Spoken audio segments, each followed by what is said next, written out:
Hello, everybody, and welcome to a Baby Friday. You call it Baby Friday. I call it pre-Friday, but the bottom line is it's almost Friday. That's right, and that means we're heading into the weekend. Does anybody have any big plans for the weekend? All right, let's face it.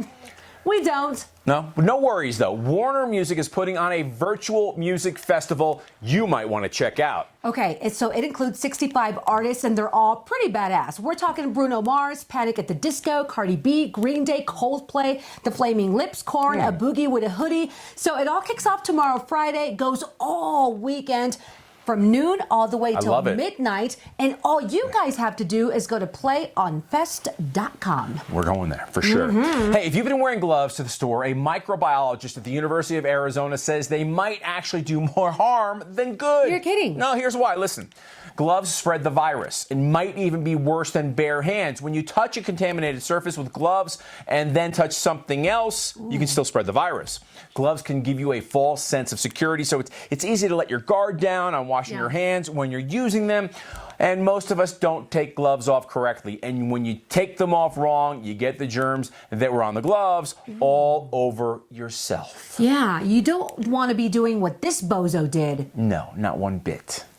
All right, has anyone had any weird dreams lately? Not wet ones. No, not wet ones. Just plain weird, scary. Well, it turns out that coronavirus has been giving people nightmares. There's even a website about it called idreamofcovid.com, and it lets people submit their dreams and their posts of the weirdest dreams out there. So if you want to read other people's dreams, go to that website. Well, anyway, experts say that one good way to get a good night's sleep is to unplug from technology at least 1 hour before bed, and do not read like negative stuff, depressing news. Just don't do it. Remember the word uplifting. You need to get rid of news late night. I don't read news before I go to bed. I read it for the rest of the day, and then I take the last 2 hours off. All right, whatever. So you think. Hey, okay, it's time to talk about something that I love talking about. Las Vegas. I miss Vegas. Baby! That's right. Their mayor has been pushing for casinos to be able to reopen because it's doing a lot of damage to have them closed. Well, not too much damage because professional gamblers can actually apply for unemployment checks. I know that's weird, but you heard me correctly. This is under the CARES Act signed by President Trump on March 27th. Gamblers technically are not able to go to work with casinos closed. How do you feel about that, gambler?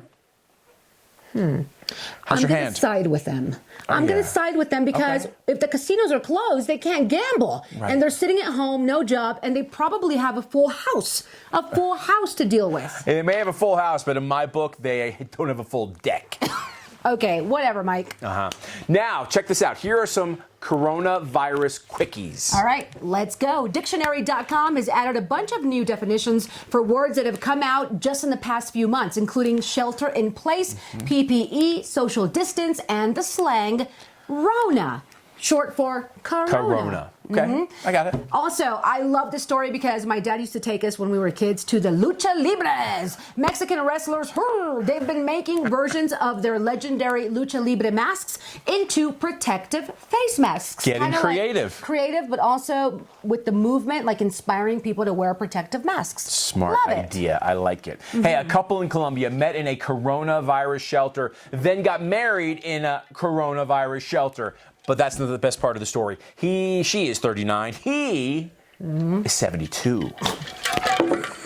What? You heard me right. 39, 72. You do the math. Mike, that's a big difference. Huge. I don't know that I could do that, but desperate times call for desperate measures, I guess. Got that right. Hey, check this out. 2 cats in New York have tested positive for coronavirus. These are the first confirmed cases of any pets here in the U.S. I just don't understand why somebody would want to get their cat tested for coronavirus. That's crazy. Yeah. Okay, you know I'm not a fan of cats. Right. So how in the world did they get those cats to like sit there and be tested? Because you guys have seen the tests. Oh yeah, they're like not fun. No. But also, what makes you think that your cat has coronavirus? I don't know. And to begin with, you get home and you look at your cat. Hey, Fluffy, you don't look so well. You have a little cough. maybe you have coronavirus. We're going to move away from the whole cat discussion. Please. All right. President Trump has been one of the biggest proponents of reopening the country as soon as possible, right? But he even said that Georgia's governor, Brian Kemp, is a little cuckoo because, get this, he wants to reopen salons, gyms, tattoo parlors as of tomorrow. Might be a little early, but we'll see I how it think so. plays out. Yeah.